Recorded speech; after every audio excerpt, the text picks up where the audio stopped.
Rex Varelli was used to being hunted, but this was a new and terrifying vintage. The predators he knew came with blaster rifles and outstanding warrants. They didn't come with solemn biological imperatives, and they certainly didn't try to share his bunk. The door to his cramped cabin on the mangy dog hissed open, a sound that usually meant his ship's AI was about to manifest a holographic cat on his face for a morale check. This time, the silhouette that filled the doorway was considerably larger and infinitely more serious. 8 feet of corded muscle, slate gray skin that seemed to drink the low light, and a quiet, lethal grace that made the tiny cabin feel like a shoebox caught in a hydraulic press. Khazali. She held a thin, folded thermal blanket in her clawed hands, a gesture so mundane it was utterly alien. "Rex Varelli," she said, her voice a low, melodic rumble that seemed to vibrate in his teeth. "I have concluded my initial analysis of this vessel's schematics and our current resource allocation. The optimal course of action requires me to commence proximity bonding." Rex, who had been hovering in the blissful pre-sleep state for the first time in 3 days, pushed himself up on one elbow. He squinted at her, the single low lemon strip on the ceiling carving sharp shadows across her formidable features. Her face was framed by 2 small, elegant horns that swept back from her temples like polished volcanic glass. Her nose was little more than 2 vertical slits above a mouth that was, he'd noticed, wider than a human's. Proximity, what now?" "My core biological directive, the Anamkara instinct, dictates that I share your nesting space," she explained, taking a deliberate step inside. The deck plating, a mismatched patchwork from 3 different ship classes, creaked in protest. "This ensures your constant protection and facilitates the reinforcement of our pair bond." Rex scrubbed a hand over his face, the rasp of his stubble loud in the sudden silence. "Khazali, we've been over this. I got you out of a jam, that's it. End of transaction, you don't owe me anything. And you definitely don't need to proximity bond in my bed." She tilted her head, a gesture that on a smaller creature might have been inquisitive. On her, it was unnerving, like a predator reassessing its prey's defenses. Her glowing amber eyes, the only warm color on her, seemed to scan him for weaknesses. "Your protestation is noted. However, my assessment indicates your argument is based on emotional discomfort, a territory concern when weighed against your physical security. You are soft." "Hey," he said, mildly offended. "I'm wiry." "You possess minimal natural armor, no discernible combat reflexes, and your olfactory signature indicates elevated cortisol levels, even during rest periods," she continued, her logic as unassailable as a bulkhead door. "Allowing you to nest unprotected would be the dereliction of my primary function." She unfolded the blanket with a snap of her wrists. "I have procured my own thermal covering, so as not to appropriate your resources. I require only 1.2 square meters of floor space to enter a low-power dormant state." Before Rex could formulate a coherent argument against an 8-foot-tall alien warrior turning his floor into a charging station, she was already moving. Her movements were seamless and terrifyingly fluid. She laid the blanket at the foot of his bunk without a single wasted gesture. She then folded her long limbs with a series of quiet clicks from her joints and settled onto the floor, curling into a posture of relaxed readiness. She was as out of place in his junk-filled cabin as a supernova in a teacup. "This position provides an optimal tactical response vector to the cabin's single ingress point," she murmured, her voice already softening as her metabolic rate dropped. A low, bone-deep thrum began to emanate from her chest. It wasn't a snore. It was a purr that vibrated up through the frame of his bunk, through his thin mattress, and directly into his spine. It sounded like a small fusion engine idling. As it did, faint patterns of light, like constellations just beneath her skin, traced paths along her neck and temples before fading back into gray. Rex stared at the stained metal ceiling, his ship's ancient life support humming a counter-melody to the alien purr. He was utterly, completely, and hopelessly defeated. He had freed the enslaved alien girl, and now she refused to let him sleep alone, ever again. He sighed, the sound lost in the mechanical and biological symphony of his new life. Fine, but if you ever have any combat function nightmares, you better wake me before you punch a hole in the hole.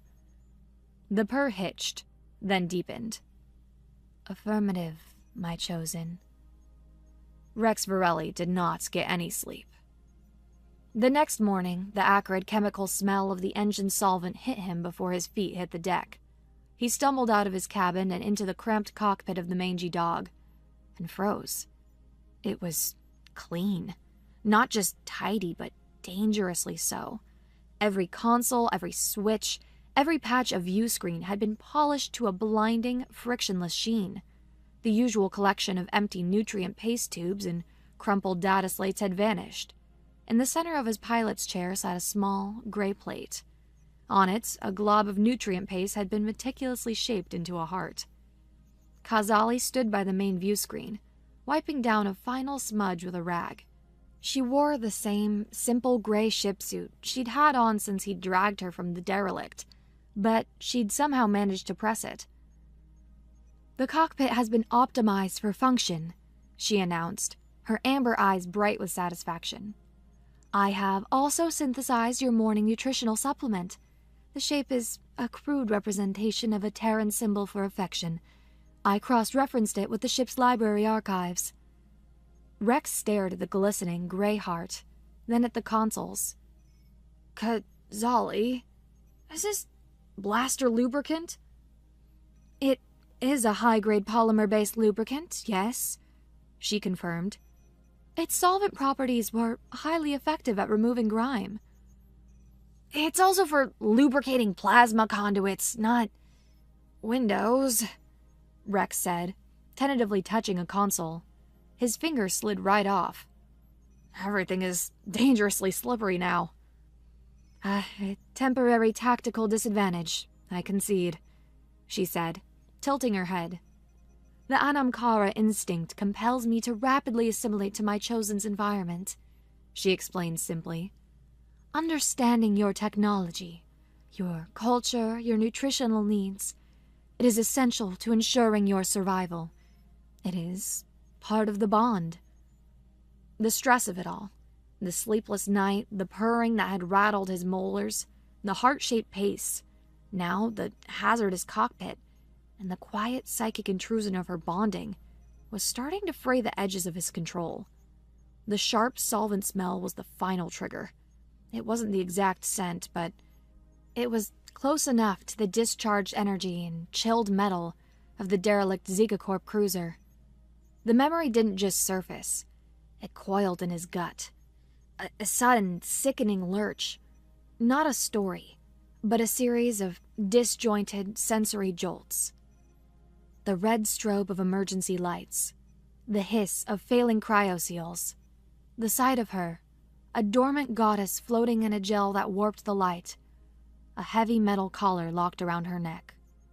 He shook his head, pushing it away. That was then. This was now. And now he was broke. Query. Your cardiovascular rate has increased by 22%. Kazali's voice said, pulling him back to the present. Are you experiencing a stress-induced malfunction? A flicker of light on the console beside him resolved into a shimmering, translucent cat. It was typing frantically at a tiny, holographic keyboard. A line of text appeared above its head. Task failed successfully. No, I'm fine, Rex muttered, his eyes fixed on his dismal bank balance. Seraph's just editorializing.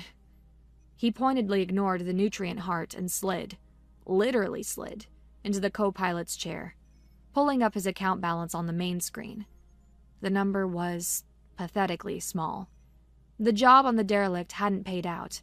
He'd fled with an 8-foot-tall alien warrior instead of a lucrative heatsink array. His operating funds were nearly gone. They were running on fumes and leftover nutrient paste. "Seraph, patch me through to Grub," Rex said. "Secure channel."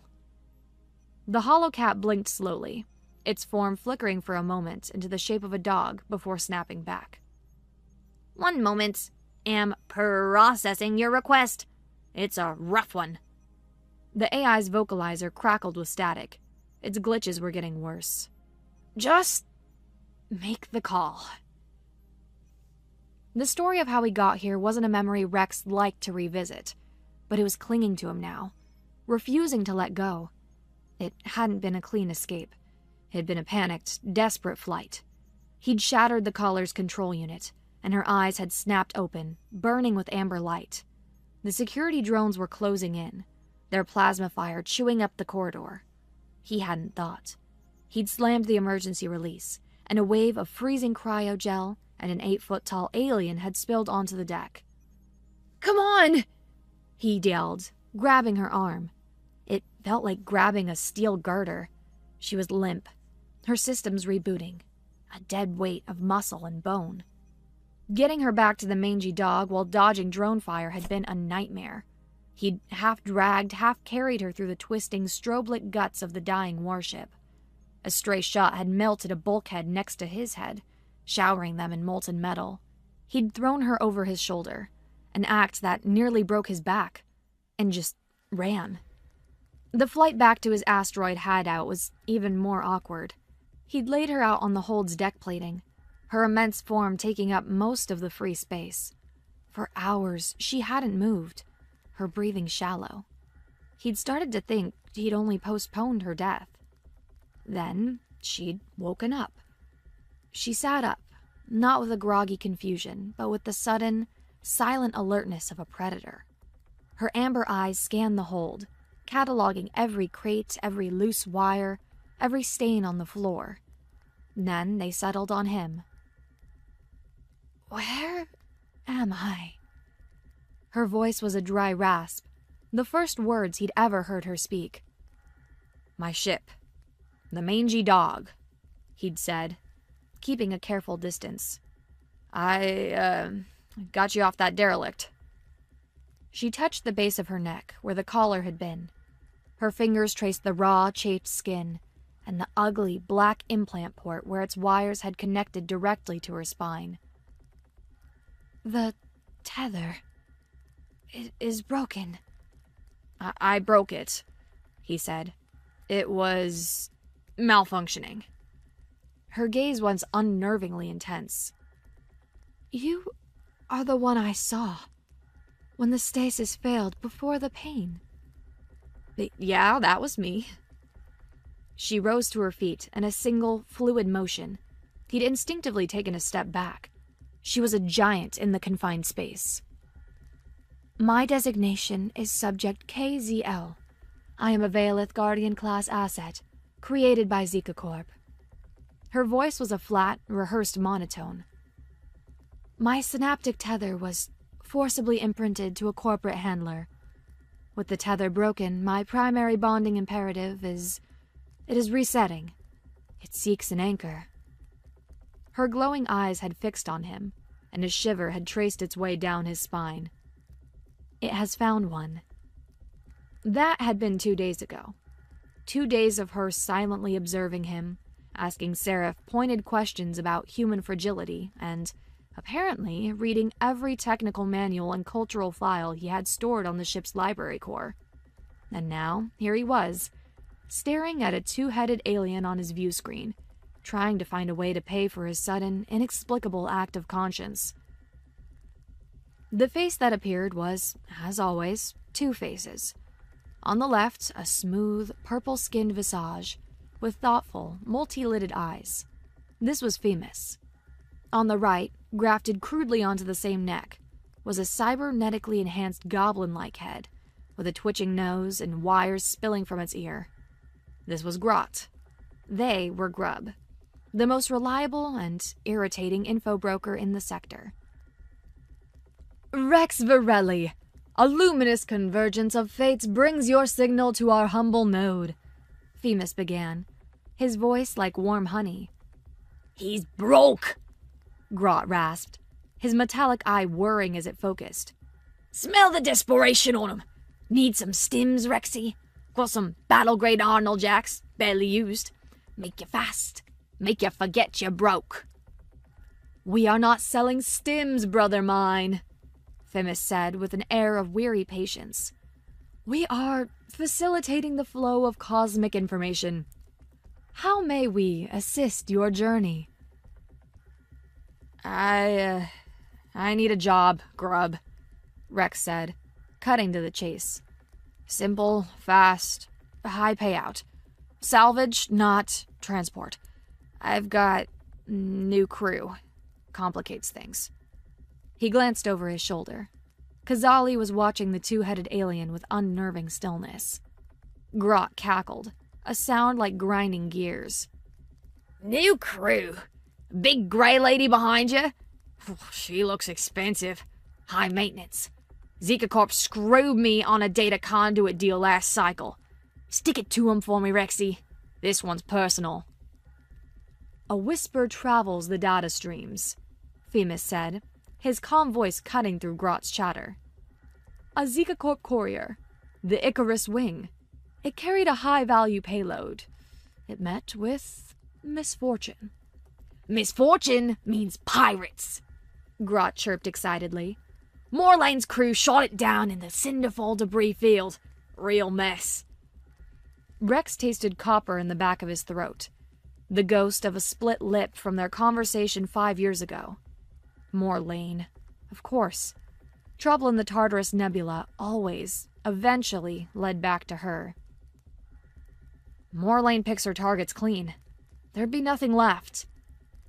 Ah, but this is the opportunity, Themis said. The official contract, posted by a shell corporation, is for the ship's primary coolant regulator. A plausible, boring piece of tech. The payment is substantial. But the real prize... Grot leaned in, his voice dropping to a conspiratorial whisper. Is the black box. The encrypted flight recorder. My source got spaced before he could tell me why Zika Corp wants it back so bad. But they want it. And the competitor I sell to, they'll pay 5 times the official contract for it. They hate Zika Corp more than they love money. Almost. A Zika Corp courier. Morlane's territory, a hidden agenda. Every warning klaxon in Rex's head was screaming. But the number Grot had just named, that wasn't just escape money. That was disappear forever money. That was enough to keep sending payments to Sari's family for the next 20 years. It's too risky, Rex said, the words tasting like a lie, even to him. Indeed, the path of greatest reward is often paved with the sharpest stones, Themis mused. He'll take it, Grot shrieked. Look at his face, the greed is winning. Sending you the coordinates now, Rexy. Don't get dead. The line cut out, leaving Rex staring at his own reflection in the dark screen. Behind him, Kazali spoke, her voice a soft rumble. This Morlane. Your scent profile changed when her name was spoken. Your body is preparing for a threat. She's complicated, Rex said, keying in the coordinates for the Cinderfall debris field. He fired up the engines, the mangy dog shuddering to life. He was flying into the lion's den for a score he couldn't afford to pass up, with a self-appointed bodyguard who purred like a faulty generator. Seraph reappeared on the console, this time showing a picture of a cartoon dog in a burning house, sipping coffee. The text above it read, "This is fine." Couldn't have said it better myself, Rex muttered. The Cinderfall debris field was a graveyard.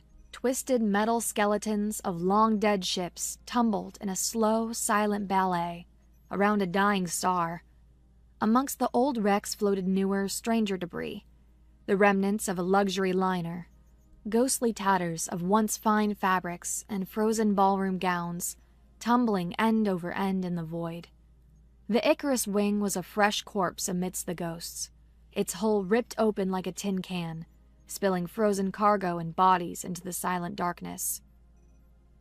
Navigating the debris is problematic, Kazali observed from the co-pilot's seat. She had taken to the role with an unnerving competence, her large hands surprisingly deft on the sensor controls. The gravitational eddies are unstable. Just try to keep us off the big pieces, Rex grunted, his eyes scanning the field. His own piloting skills were honed by years of this, weaving through the junk of other people's failures. It felt like home. Seraph, any other signatures in the area? The holocat appeared, chasing a holographic laser dot across the dashboard.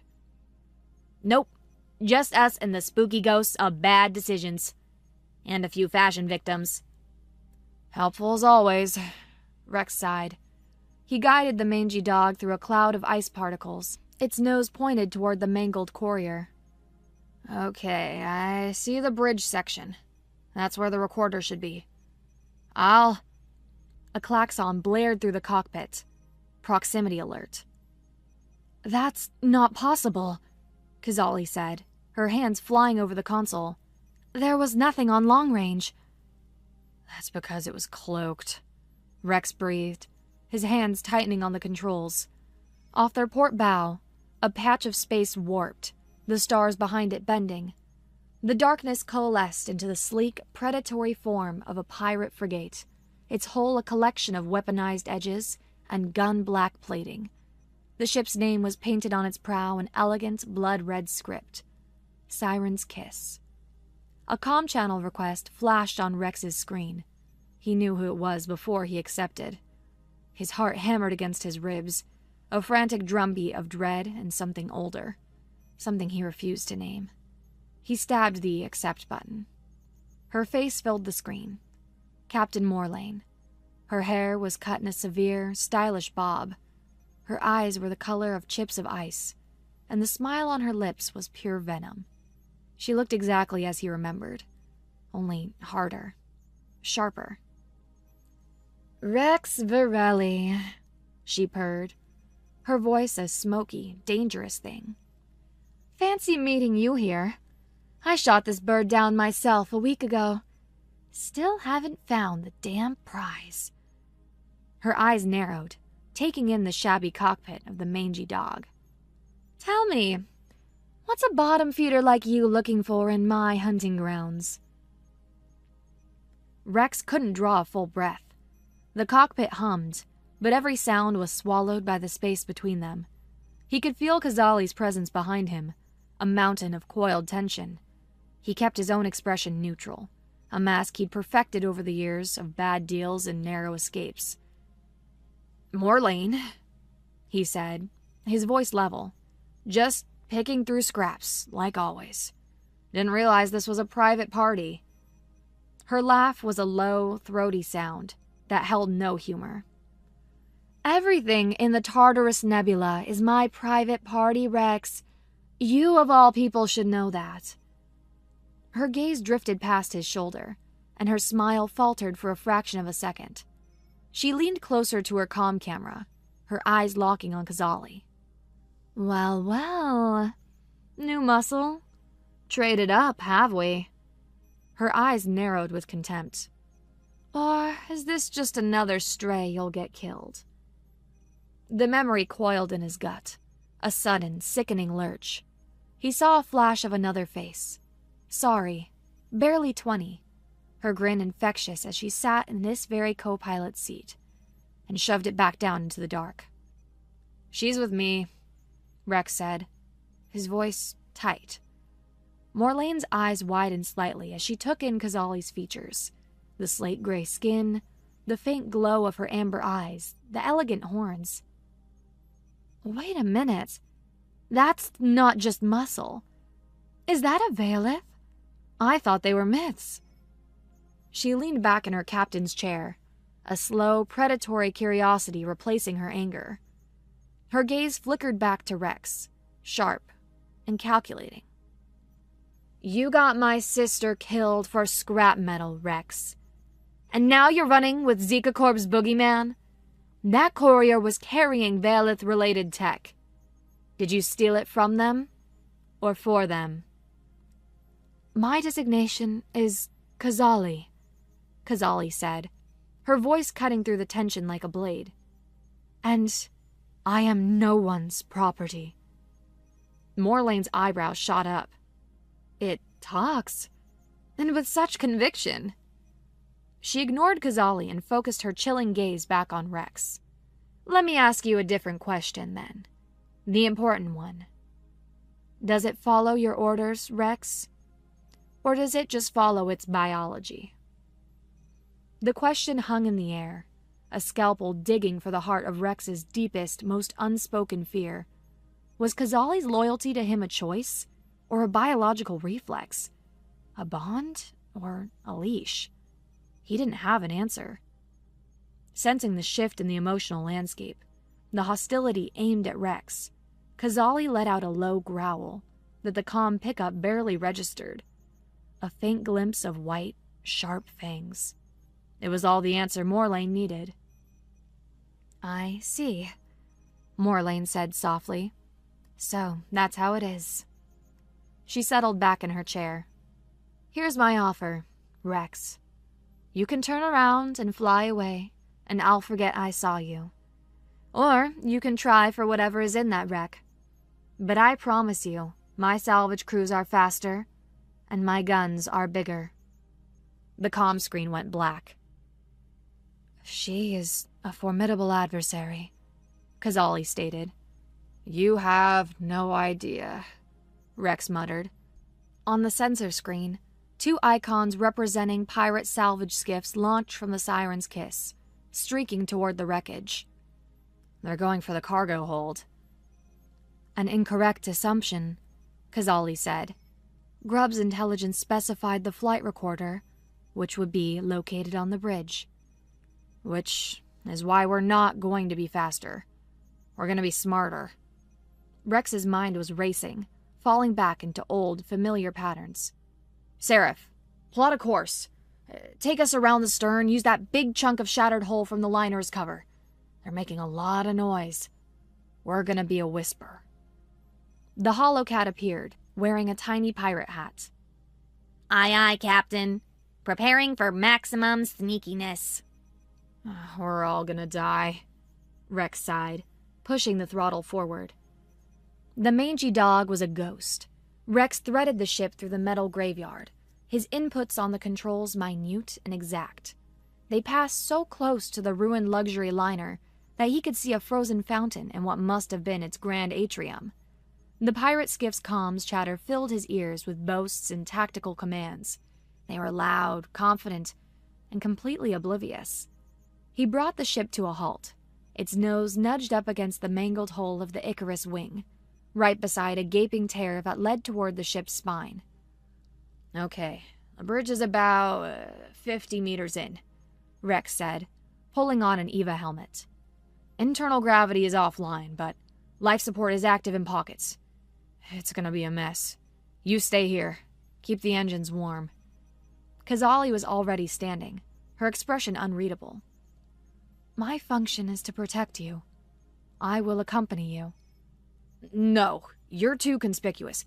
If they see you, you are neutralized, she countered, her logic impeccable and infuriating. My combat effectiveness rating is 97.3% higher than yours. My presence is not a liability. It is a statistical necessity for mission success. Before he could argue, a proximity alert chirped. On the sensor screen, a new signature appeared. A pirate drone, small and fast, was sweeping the side of the wreck. Damn it, Rex hissed. There was no time to argue. Fine, but you follow my lead. No heroics. I do not understand heroics, she said. I only understand tactical advantage. They slipped through the tear in the hull, their mag boots clanking on the deck in the eerie silence. The inside of the Icarus wing was a chaotic maze of floating debris and dangling wires. Red emergency lights still pulsed, casting everything in a hellish glow. They were halfway to the bridge when the drone found them. It was a spider-like thing that skittered along the ceiling, its central optic glowing a malevolent red. It opened fire, a series of plasma bolts stitching a line across the corridor wall next to Rex's head. He dove behind a floating cargo container, fumbling for his sidearm. But Kazali didn't dive. She moved. It was an explosion of grace. She launched herself off the floor, her powerful legs propelling her into a zero-G ballet. She ricocheted off a sidewall to avoid another burst of plasma, her body twisting in midair, and landed silently on the ceiling directly behind the drone. Before its optic could swivel around, her hand shot out. There was no sound of a weapon firing, just a dull crunch. She ripped its central processing unit from its chassis and dropped back to the floor, the dead drone clattering after her. It was over in less time than it took for his own pulse to thunder in his ears. He looked down at his own drawn blaster, then slowly holstered it, a look of shocked realization on his face. It felt heavy and useless. They were interrupted by the arrival of 2 pirates in bulky EVA suits, drawn by the noise. "What was that? Did you get him?" One of them called out over their local comm. Kazali met Rex's eyes. He gave a sharp, frantic shake of his head. "Non-lethal," he mouthed. Then she gave a slow, deliberate nod. The first pirate rounded the corner and saw them. His rifle came up, but he never got a shot off. Kazali flowed forward, a gray blur. She moved around him, her hands a whirl of motion. With precise, powerful strikes, she hit the pressure points on his suit's joints, locking the knees and elbows. She slapped the emergency seal on his helmet, flooding it with harmless but completely opaque insulation foam. The pirate stumbled, arms and legs locked, blind and helpless. He tipped over like a statue. The second pirate watched his partner fall, his confusion turning to panic. He fired wildly. Kazali used the floating cargo container as a shield, then launched herself over it. She landed behind him, one hand clamping over his rifle, the other slapping a small magnetic device, one Rex recognized from his own toolkit, onto the back of his suit's power pack. The suit systems went dead, its lights flickering out. He was paralyzed, a man trapped inside a dead machine. She turned back to Rex, her breathing even, her expression calm. "Threats neutralized. Non-lethally, as you requested." Rex looked from the foamed-up pirate to the one floating helplessly in his dead suit. He looked at the sheer, terrifying power contained within the woman who insisted on sleeping at the foot of his bed. He let out a breath he didn't know he was holding. "Right," he said, his voice hoarse. "The bridge." He grabbed the flight recorder, a reinforced orange box, from its cradle on the ruined bridge. "Let's go." They made it back to the mangy dog without further incident. As he powered up the ship and eased it away from the wreckage, Morlane's voice, tight with fury, crackled over the open pirate channel. "Find them. I want their ship. I want their head." Rex killed the comm receiver and jumped to a random set of coordinates, putting as much distance as he could between them and the Pirate Queen. The silence in the cockpit was a heavy, suffocating blanket. The adrenaline of the escape faded, leaving behind a stark and unsettling quiet. Rex piloted on autopilot, the starfield a cold, indifferent audience. The image of Kazali's terrifying ballet was burned into his retinas. He wasn't a warrior. He had never pretended to be. Now he was traveling with someone who was, by her very nature, one of the most dangerous beings he had ever encountered. Kazali stood from the co-pilot's chair and moved toward him. The cockpit, which had felt cozy just a day ago, now felt dangerously small. She reached a hand toward his shoulder, her long, gray fingers tipped with claws that could tear through plasteel. He flinched. It wasn't a conscious decision, it was a gut reaction, a primal twitch of an animal that knows it's in the presence of a predator. Her hand stopped in midair. It hung there for a moment before dropping to her side, The light in her amber eyes seemed to dim, the eternal fire banking to a low coal. She took a half step back, the first time he had ever seen her retreat from anything. "You fear me," she said. It wasn't a question, it was a statement of fact, delivered with a quiet, hollow finality. "No," Rex said quickly, the denial tasting like ash in his mouth. "No, I don't." "Your physiological response is undeniable," she stated, her voice losing its melodic quality, becoming flat and analytical. "Pupil dilation, increased heart rate, involuntary muscle contraction. Your body speaks the truth your words attempt to conceal." She looked down at her own hands, turning them over as if seeing them for the first time. "My combat function, the reason I was created. It is a source of distress for you." Guilt, hot and sharp, pierced through Rix's own fear. He saw the genuine hurt on her face, the confusion of someone who had done exactly what she was designed to do, protect him, only to be met with revulsion. "It's not you, Kazali," he tried, his voice strained. "It's a lot to take in." "I accept your apology, Rex Varelli," she said, her voice formal and distant. "But I do not yet understand how to alter your body's truth." She turned and walked out of the cockpit, her posture ramrod straight, leaving him alone with the hum of the ship and the heavy weight of his own reaction. The distance between them had become a chasm, dug not by an argument, but by a single, involuntary flinch. To escape the suffocating silence, Rex threw himself into the work. He set the flight recorder on the main console in the hold. The orange box was covered in Zika Corp logos and dire warnings about unauthorized tampering. Kazali sat at the small galley table, observing a datapad. She wasn't watching him, but he could feel her awareness of him. A cool, professional distance, where there had once been an intense, if unnerving, focus. The easy, bizarre companionship they'd begun to build felt like a distant memory. "Seraph, I need you to help me crack this," Rex said, his voice too loud in the quiet hold. "It's Zika Corp military-grade encryption." The holocat appeared, stretching languidly on top of the recorder. "That's the bad stuff. Nasty. Will require significant processing power. And possibly a sacrifice to the data demons." "We don't have any sacrifices," Rex said, connecting a data probe to the box. "Just get to work." He also opened a channel back to Grub. "The package is secured," he transmitted, keeping his voice low. Grott's twitchy face appeared on his wristcom. "Fast work, Rexy. I knew you had it in ya. My buyer is frothing at the mouth. Send the data over." "Not so fast," Rex said. "I need your help with the decryption. The buyer wants what's inside, right? So help me open the box, as a sign of good faith." "He seeks a symbiotic partnership," Themis's voice drifted in.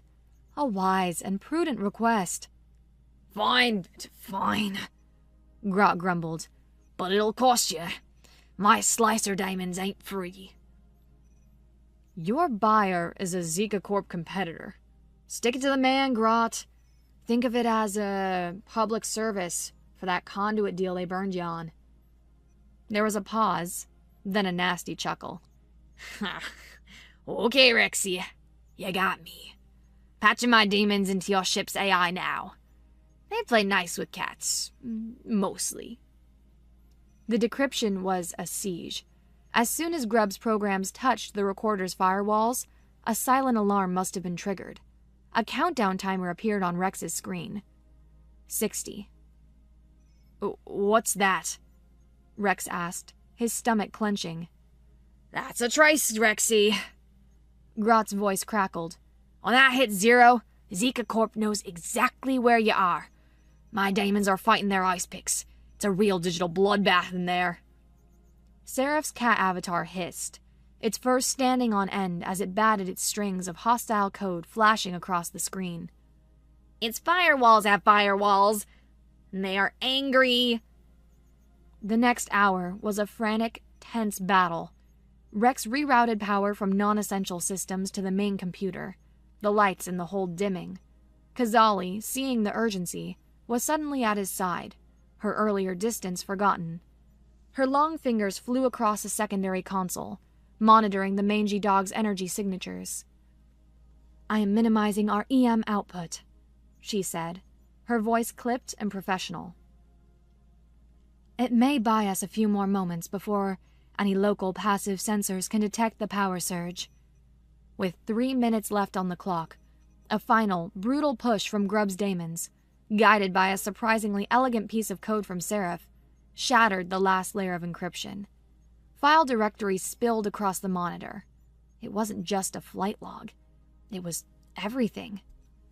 Schematics for a new generation of synaptic tether collars, research notes on Veilith psychology and pain thresholds, files detailing a latent telepathic ability in the species, labeled potential security risk/asset, and a shipping manifest.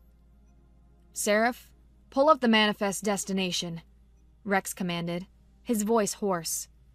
A star chart appeared, a red circle glowing in a dead zone of the nebula, known as the Leith Abyss, a region so choked with radiation and gravimetric shear that no one ever went there.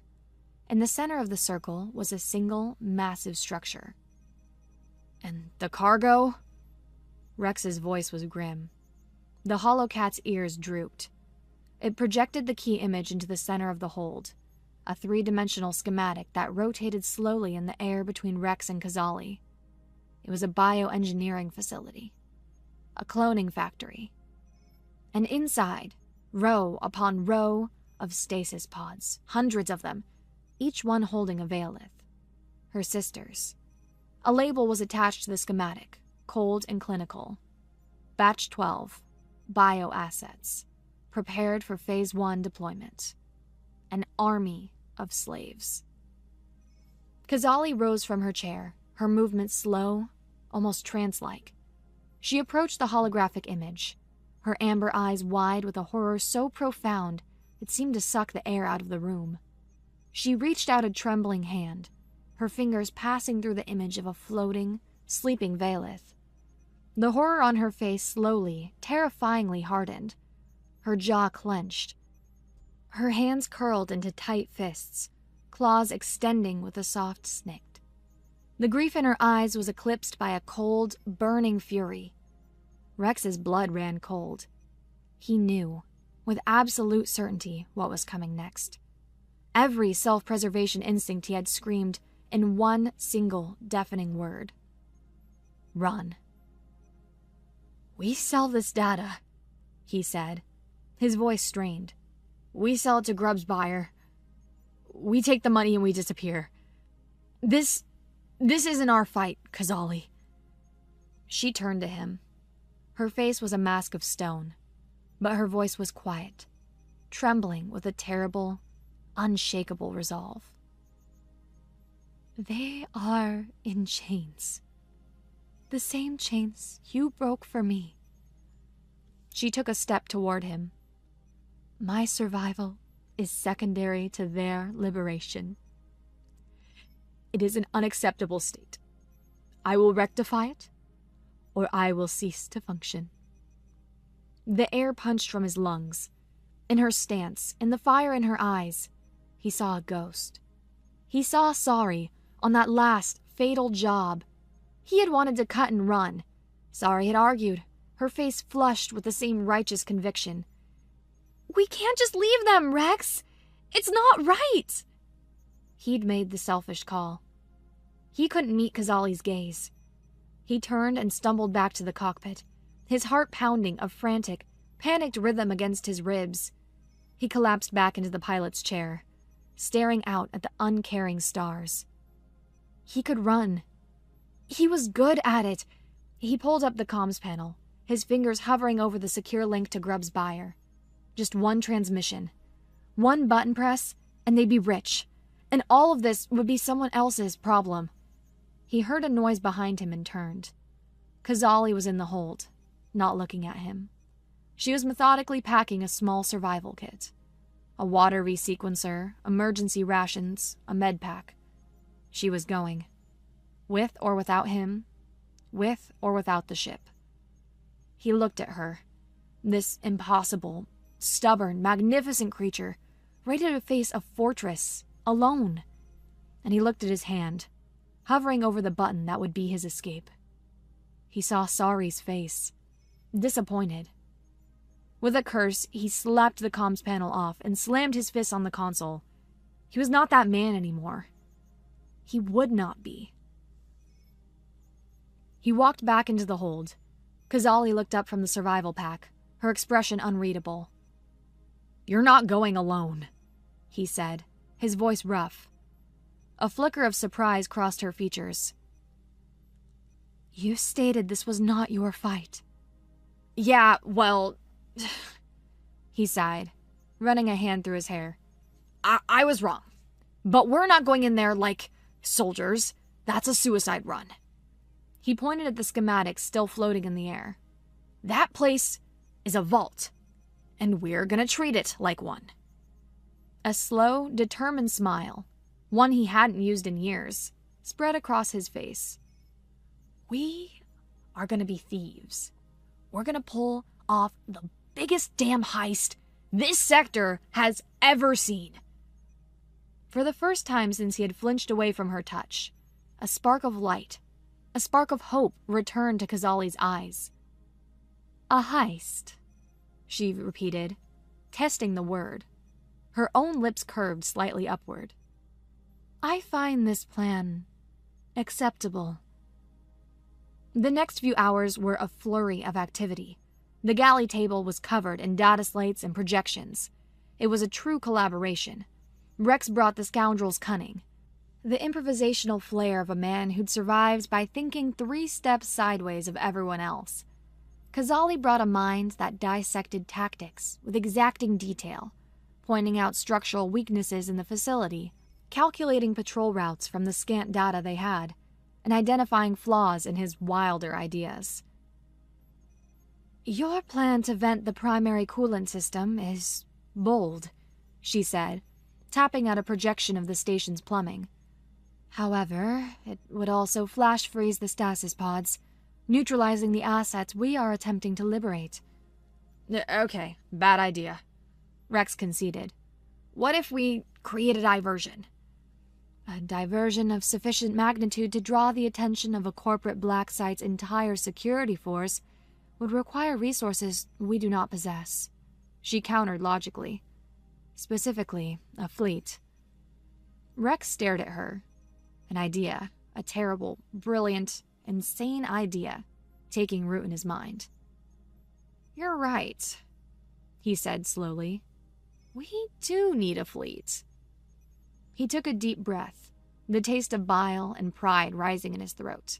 There was only one person in the nebula who hated the Zika Corp enough, was greedy enough, and commanded a large enough fleet to be the kind of distraction he needed.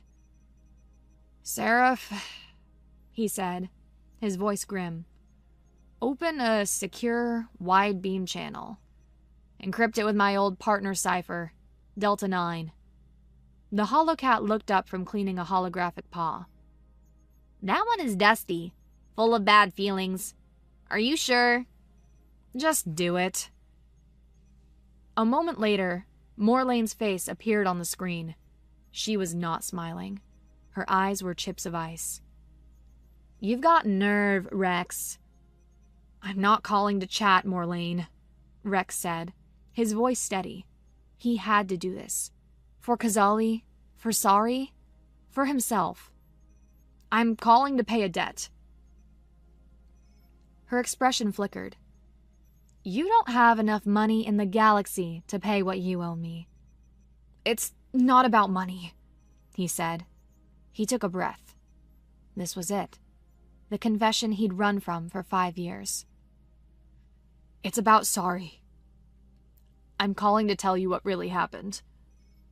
Morlane leaned forward, her eyes narrowing to slits. The silence was absolute.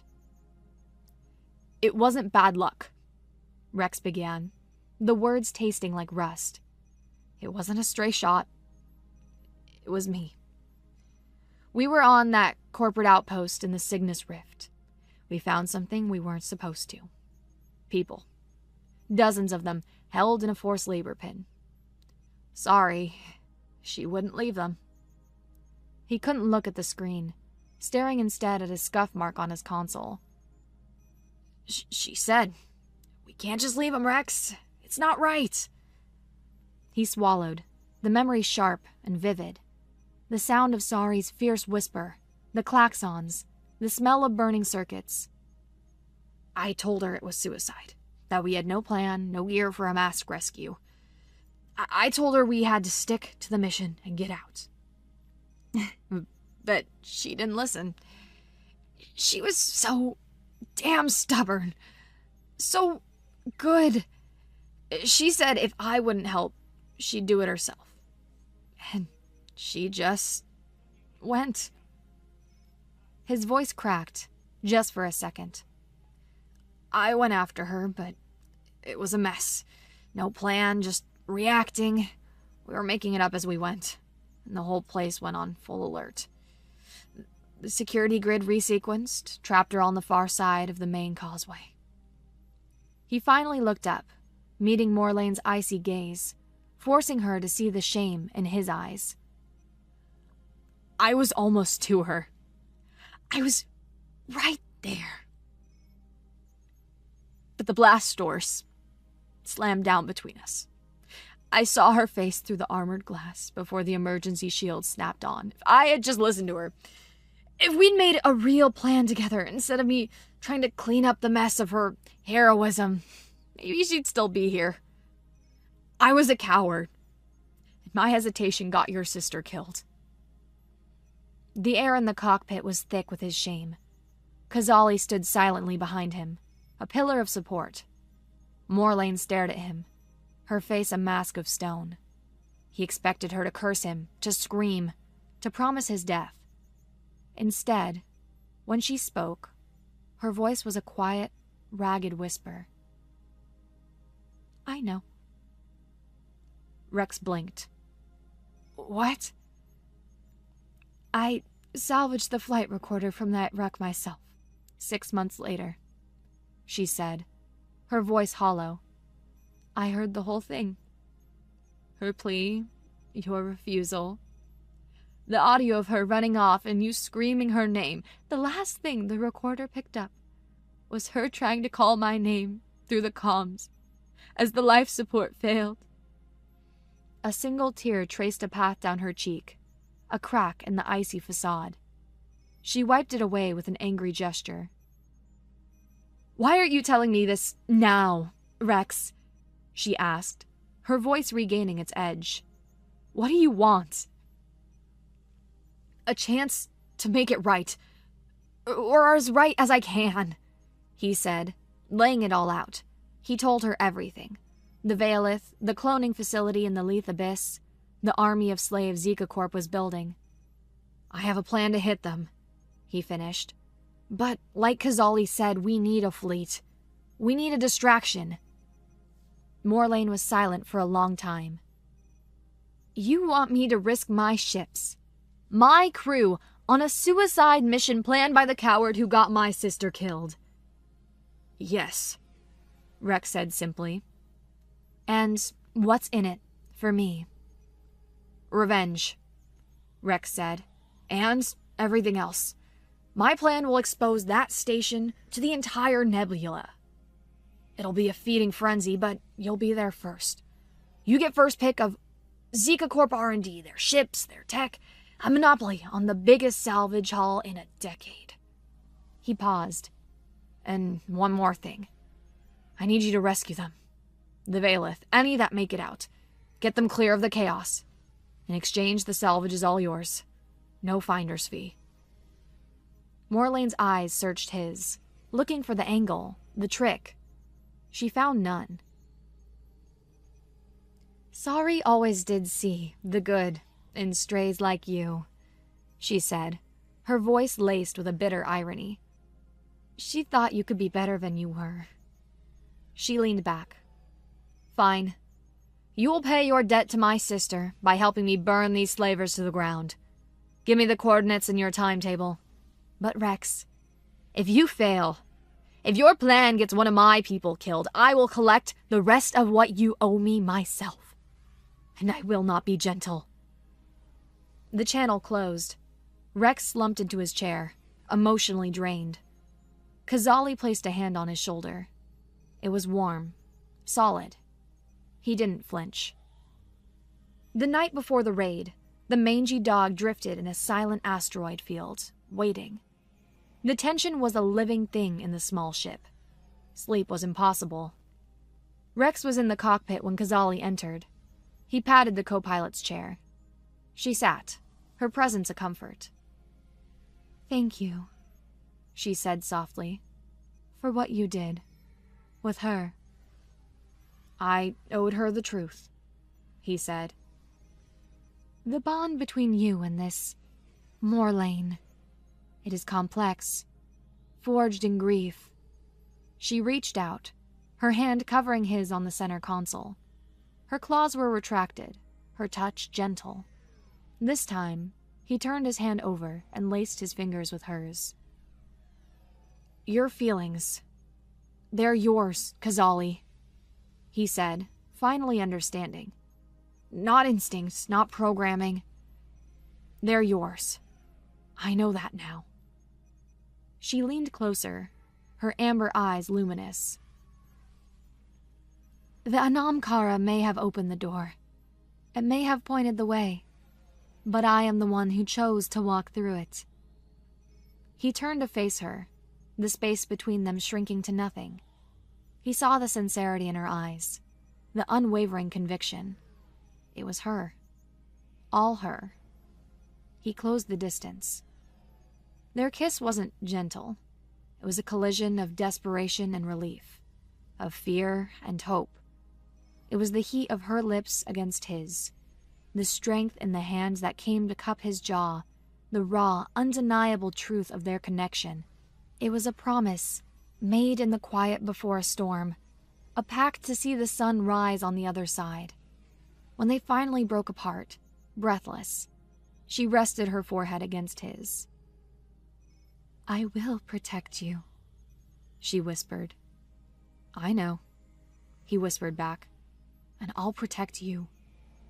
For the first time, it didn't feel like a lie. The infiltration was a knife's edge in the dark.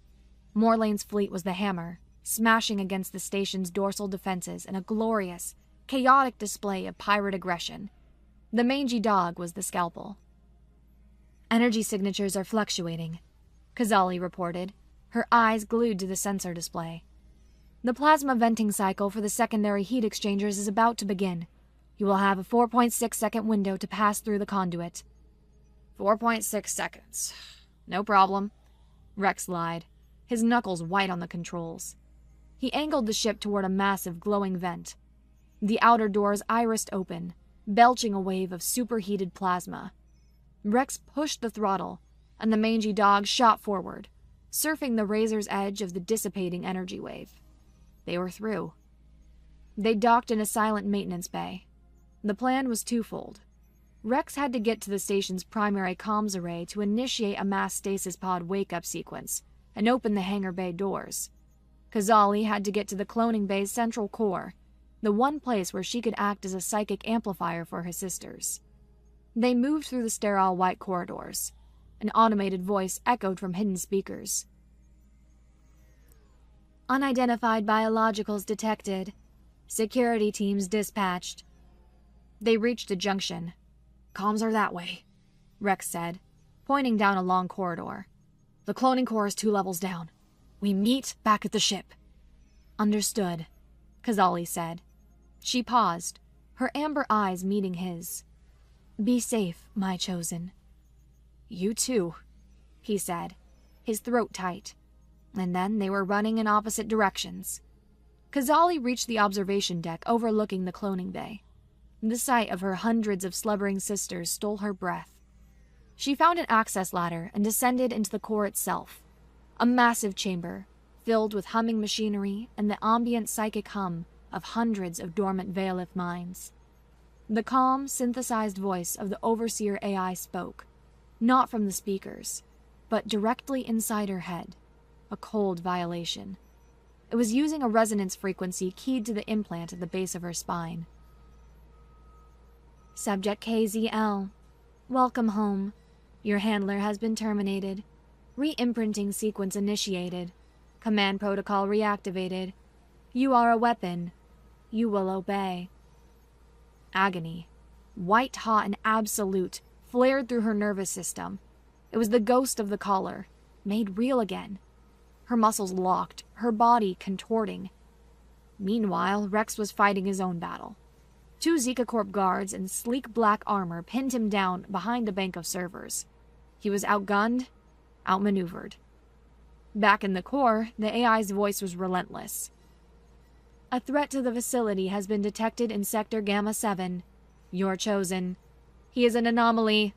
Purge him. Obey. An image of Rex, pinned down and helpless, flooded her mind. The command was absolute.